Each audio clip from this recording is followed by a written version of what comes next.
What's up, guys? We got our favorite trade of the month. It is USD NFP and the place to be. Super excited, man. We're gonna trade gold on this. We're actually going to trade around 6% of the account right now.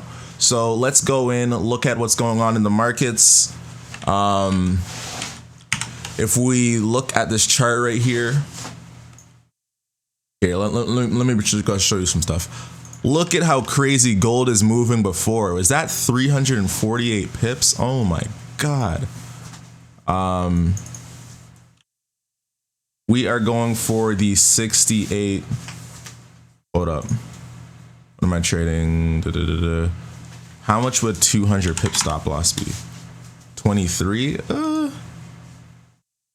So it looks like we're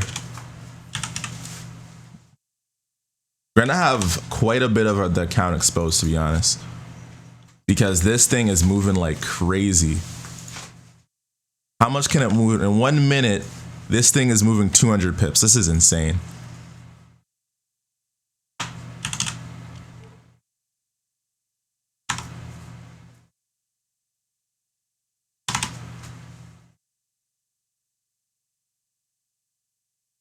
This thing is moving like insanely. So we're gonna catch it around 30 seconds. Hopefully in 30 seconds it doesn't move 250 pips. Fingers crossed. But because this thing has such potential to go down,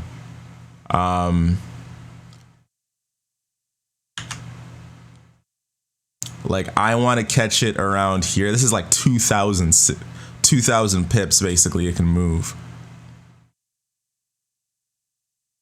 It has like massive potential right now. So I'm thinking probably it's gonna hit around here. This line here represents the hour one. So right now it's at a resistance zone. This is like a super zone. This hasn't been hit. This area hasn't been hit since 2013. Wait, is it 2013? Yeah, 2013. 2013, guys. Like, look at, I have to go on the monthly chart to see the last time I was around this area. So basically what this thing's predicting is there will be a good jobs report from the US.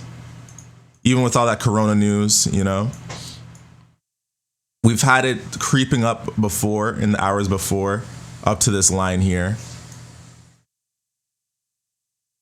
But it could go the other way.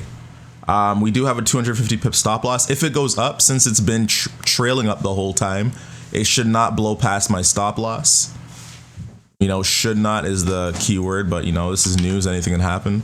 But we have so much potential to the downside that the downside risk, the downside trade just makes more sense. Anyways, as this video is called, you know, my reaction to Drake's, you know, Chicago Freestyle is, yo, that boy Drake is bad, yo. God damn.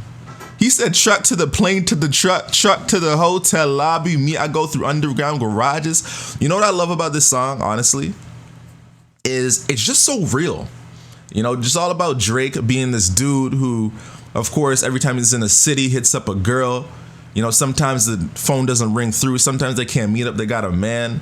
And it kind of like, it's almost not even glamorizing that lifestyle. It's like him just explaining his life, explaining the ups and the downs of like the loneliness of it, you know?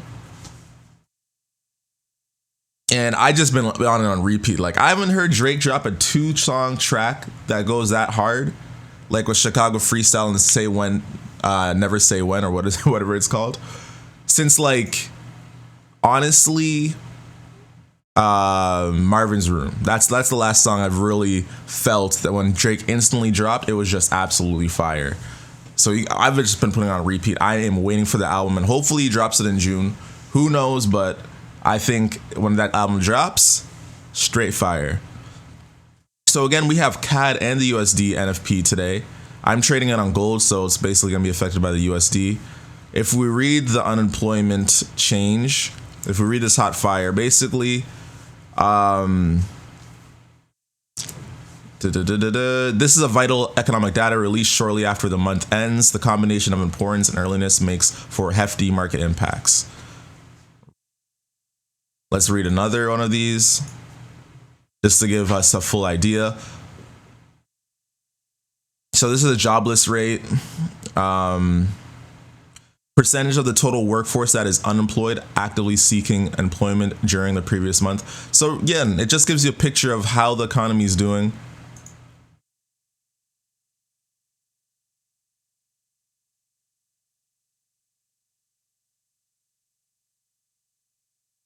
$331 pips from just touching this.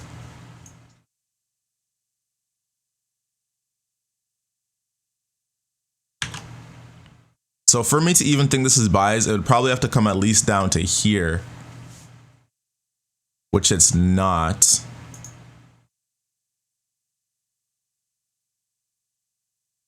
I'm just putting this based on the whole hour 4 move. Honestly, my number one guess would be here. Now, NFP gold is a weird pair in the sense that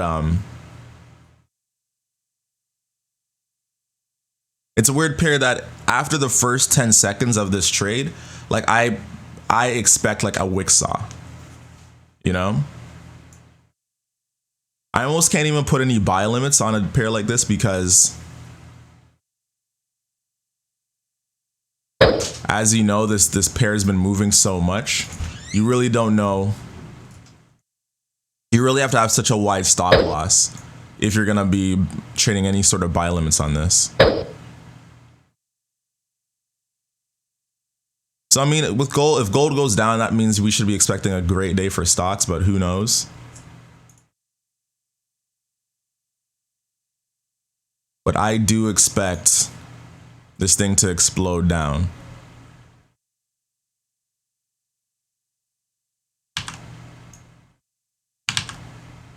Like, look at this. Hit up there 381. But if you see this thing, it's been like kind of ranging, you know, around here. The last 30 minutes, the last hour, it's gone up here, and then the last 30 minutes has kind of gone down. So it's been trending towards the resistance zone, as you would expect.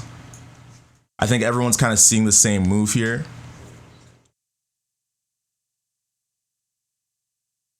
This trade here has, as we're looking at the spread over here, it has the potential to leave very early. That's why I have a 250 stop loss. You know, when we look at the minutes here, there's not a lot of times in a minute that it's past 250. This one was close, but this trade does have a chance to leave early. Normally I use a 150 stop loss, but with a trade like this, you have to use 250 because there's so much momentum. We're expecting a big move. It could move small. Like, I would not be surprised if it stopped like early around here at 1,200. But like, I'm expecting something big, like honestly.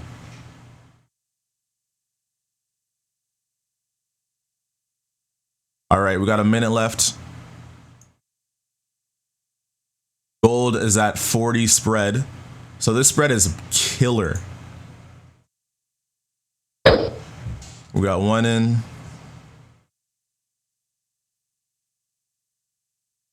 Oh, wow. Oh, wow. Well, guys, I got one in early. Wow.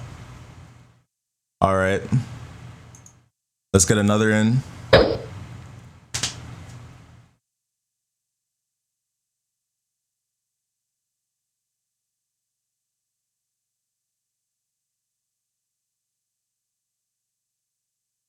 And then let's get another in at 50 spread. All right, let's see what happens.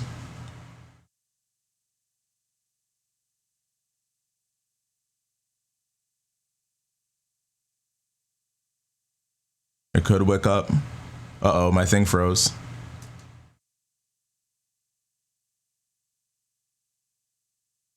And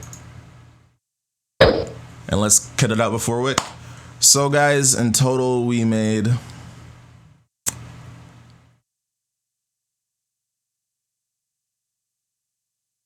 Here, let me move this over so you guys can see.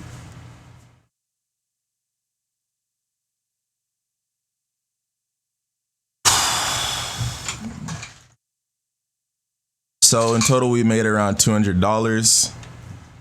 I didn't get my full position in because this thing again was moving like crazy, so I didn't want to, you know, I wanted to get a staggered 5 positions, but I couldn't even because it left so much earlier than we saw.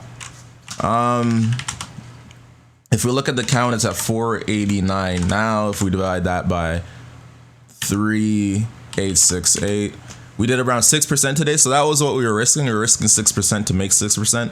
I ended up only risking about 2%, and I took a bigger stop loss than normal and put down my pips. But again, remember, if you saw me in my last days of trading, you know, I was talking about how to bounce back from a loss. And sometimes we take losses and we're like, man, do we need to revamp our whole trading, right? And you're always changing your trading style, you'll never be successful. But if you like go through trading and accept losses because your plan says you should lose trades around 50% of the time, or around 40% of the time, depending on like your win ratio you're going for, then when you lose those 40% of the times, good loss, whatever, and then you move on to the next one.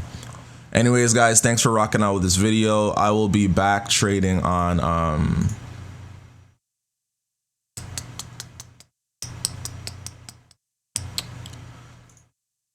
next week's a light week. We only have 1 trade.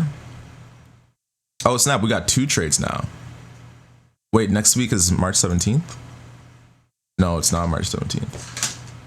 So next trade week, we only have 1 trade. So nothing really that big. So feel free to be out there with me rocking it. Anyways, it's your boy Fly Stu, and we out. See you guys later. Easy.